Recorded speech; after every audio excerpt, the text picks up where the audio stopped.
I first joined, my intentions and my thoughts were only ever to work in the ACT, in ACT policing, and I suppose to move from what that was and what it was when I joined to where it is today. As I say, there's that huge quantum leap. But it was an interesting time. It was a much easier time in so many ways.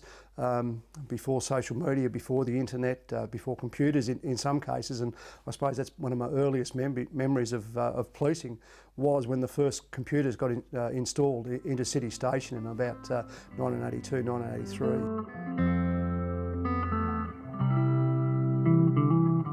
My time in protection, I really enjoyed those first 12, 18 months, learning to talk to people, learning to be in the public eye, whether it was on the steps of Old Parliament House.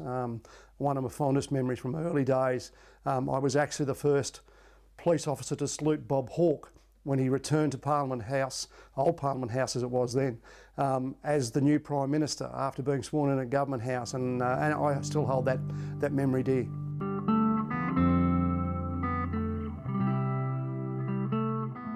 ADEX was probably one of my first experiences as a full-time rescue member, and it really, I think it disturbed me, how violent some of the protesters wanted to be. I mean, you know, we all agree, everyone's got that right to protest, but the violence about it, some of the weapons that were used and were thrown, you know, pieces of wood with nails in them, feces smeared on things and then thrown at not just police but other people.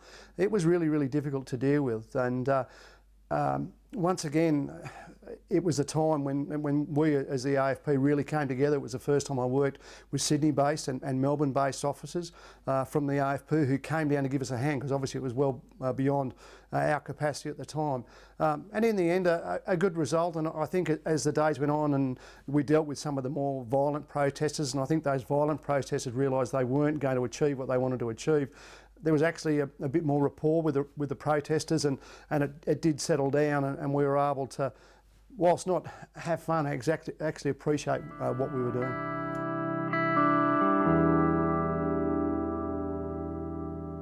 Obviously, the first deployment was in December '86, very close to Christmas when we deployed, and for me, first real time into Europe or the Middle East.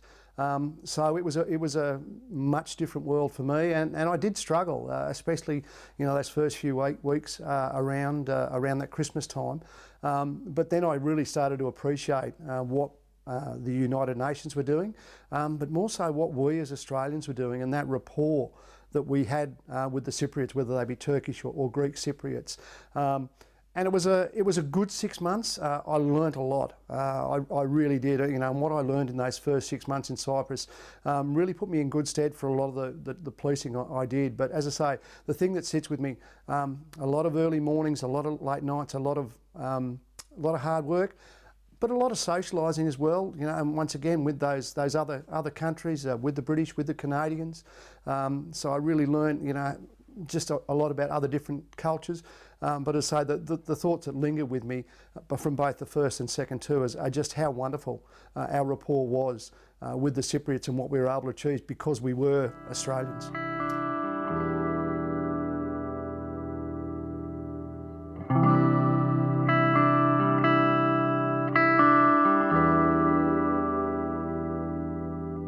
Gathered at the rescue depot, which was then at our complex at Western, deployed with just 6 or 7 members in a couple of vehicles, and I remember driving into Thredbo a couple of hours later, still in the dark, you know, still in the very early of the morning, and not appreciating what was in front of us.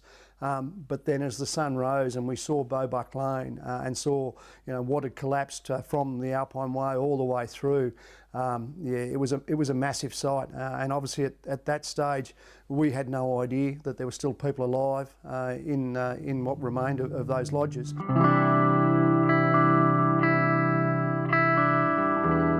I'd been asleep in a warm bunk somewhere for only a couple of hours when I got rolled over and almost out of bed by a New South Wales sergeant saying, "We need you, we know you've got this capacity to listen to people and talk to people through the rubble. We think we've located someone." and then over the next few hours being in a position to place in the trap person locator, and then actually start to talk with who I now know was Stuart Diver, and then as over the next 6 to 12 hours work on site to have Stuart finally rescued by a magnificent combined effort across so many emergency services was, well, yeah, that'll definitely remain with me for a long, long time. As we started to get through the first and then the second slab and then finally, reach Stuart, to be told by the doctor as we were about to bring him out through those 2 holes that had been cut that there was a fairly good chance that he'd die from crush injury type syndrome, and that set us back. But once again, never forget, and that photo has gone worldwide many, many times of Stuart's face as he comes out into the daylight. Having the knowledge now that there were so many other deceased in there, including Stuart's wife, and I know I was involved in the recovery of her body, and that was really, really difficult because you saw the joy and his elation, I suppose, but you knew in the back of his mind that he must have been hurting so badly because he'd lost his partner.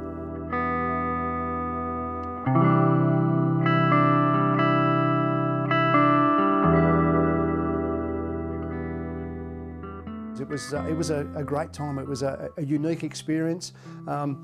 Standing on the roofs of multi-million-dollar buildings, looking over majestic views of Sydney Harbour or the Opera House or into the eastern suburbs was quite amazing. But I think one of the things that sat with me was just the ferocity. When we got told that we were going to deal with some hailstorms, I'd obviously dealt with some hailstorms here in Canberra, but as we went into different parts of, and mainly around the eastern suburbs of Sydney, just seeing the destruction of Mother Nature from a hailstorm was quite amazing. Obviously a lot of the tile buildings and very old tile buildings with huge gaping holes in the roof from what must have been enormous hailstones, and then in the streets nearby, which were still littered with leaf debris or with damaged cars. Quite amazing to see, as we've seen in previous occasions and obviously seen since that time, just how ferocious Mother Nature can be. And I suppose in a lot of ways at the time, it also struck me how lucky we were that a lot of people weren't killed, because it was a very big experience.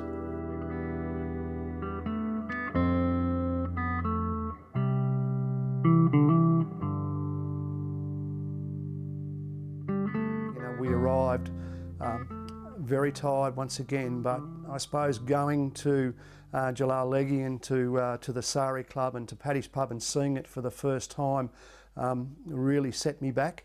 But nothing like going to Sanglar Hospital for the first time and seeing those, what was then, hundreds or several hundred bodies lying, some of them out in the open for the first time. Once again set us back, but our relationship with the Indonesian police sort of helped in a lot of ways, and we managed to, in the end, do a good result.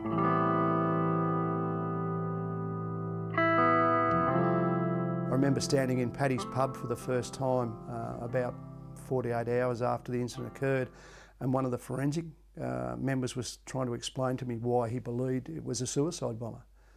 And I argued with him, and I argued long and strong for probably a good 10 or 15 minutes, because I couldn't comprehend in my own mind that someone would kill themselves and others in such a way.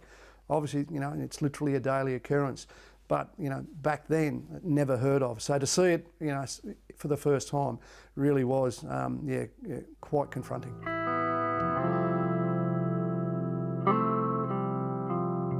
I don't know if it's toughness. In a lot of ways, I think it's actually caring. And I've been asked, obviously involved in a few DVI operations, I've been asked, why do you do it? Why do you put yourself through it? Because there's no joy really with the death and with the tragedy. But in some ways, there's some satisfaction to know that you can work towards identifying the deceased. And if nothing else, you can then give back the remains of the deceased to their loved ones so they can then move on with life. And that happened to me several times. And you're right, it's very, very challenging. It's very, very hard. You become in some ways tough. You probably become removed in many ways. But you do see it, whether it be a small, 1 or 2 person incident up to the larger ones. The fact that you can actually give families, give loved ones, give friends closure, and then they can move on with their lives, that's the satisfaction which gets you back to do it again.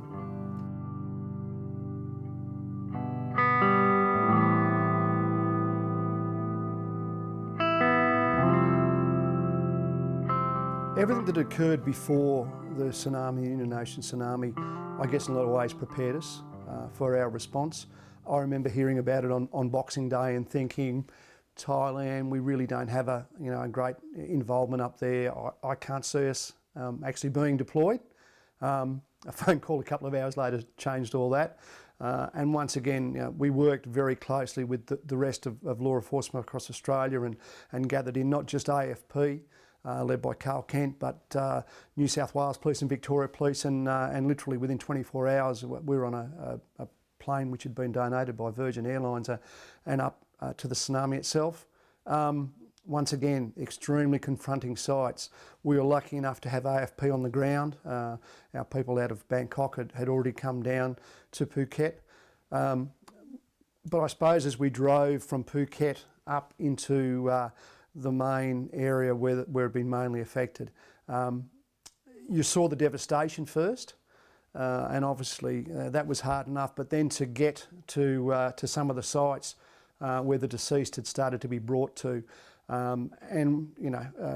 Bali had prepared me for DVI operations, but nothing had prepared me for the sites in Phang Nga and at the monastery there, with literally well over 1,000 bodies gathered at that stage. And as we were there, more and more bodies coming in. And I think in the end, at what became known to us as Site 1, we dealt with nearly 2,000 deceased. And that was only obviously one location, not just across Thailand, but across the Indian Ocean. Working in the end with representatives from, I don't know how many countries, I think 30 or 40 countries were at Site 1.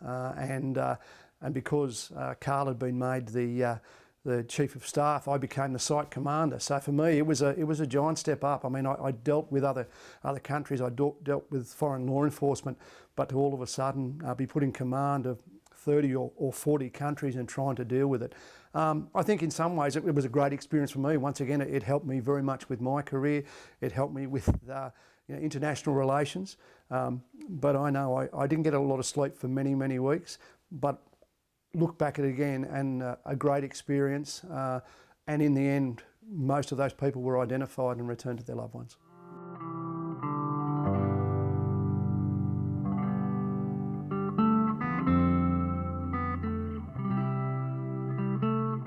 I'd worked at Old Parliament House as a constable in 1981, 1982. So to be back as the security controller and leading the AFP security efforts there with nearly 100 people working for me, yeah, I loved the time. It was a very interesting time in politics. I had 3 different prime ministers in the time I was at Parliament House, but starting to see the internal mechanisms of the House, starting to see how politics really worked.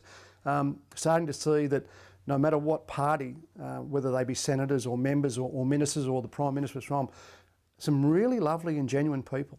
You could have some really great conversation with them, no matter what political party. And in the main, they were very nice people.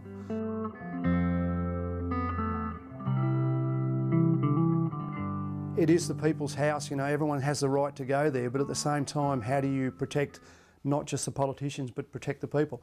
And there was some real concerns. So it was the early days, we were working out what needed to be done. How do you balance that want for security against the need for anyone who wants to and has a right to come to the house? So I was involved in some very vigorous discussions, shall we say. I was overruled on many occasions there because of the thoughts at the time.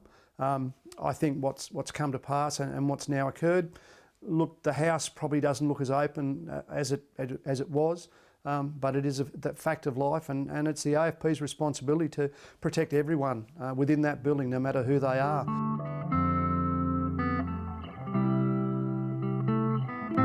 It was a time where there were many boats arriving, some onto the Australian mainland itself, many onto to Christmas Island and other locations. And there was 100 of illegal maritime arrivals that obviously were in the first instance being moved to Christmas Island or other locations, and then had to be moved from Christmas Island off to other locations either in Papua New Guinea or Nauru.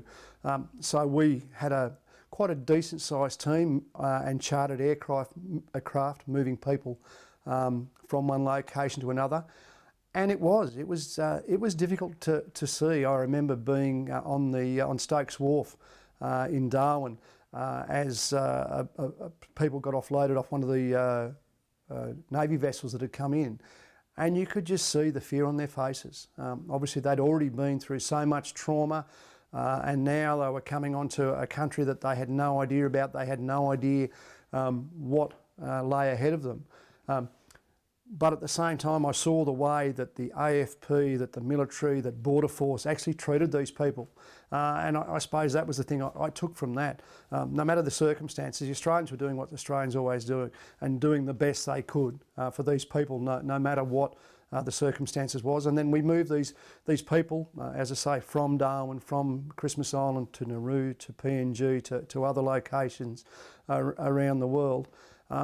And I suppose it was good for me to see the way that my members, the members that I had work for me, I think in a lot of ways put people at ease, because these were people who saw law enforcement in their country a lot different to what the AFP and Australian law enforcement is. And I think they understood that we weren't there to do them any harm. We were now there to protect them and help them get on and move on with their lives, no matter where that was going to be.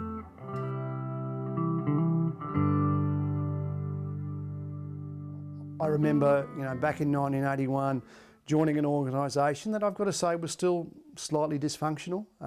It was only 18 months or so, or not even 18 months since the amalgamation, so there was still some difficulty to work through. And I work through now to an organisation that actually values its past.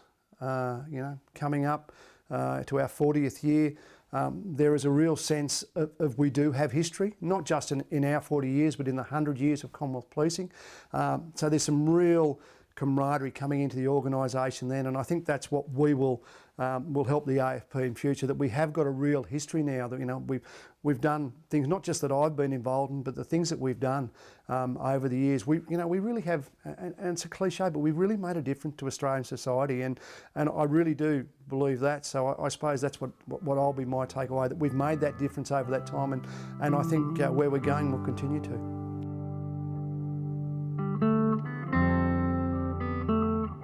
Listen to what you're told in your training. Listen to what you're told when you leave your training and you move operationally, but never be scared to challenge what you're being asked or what you're being told.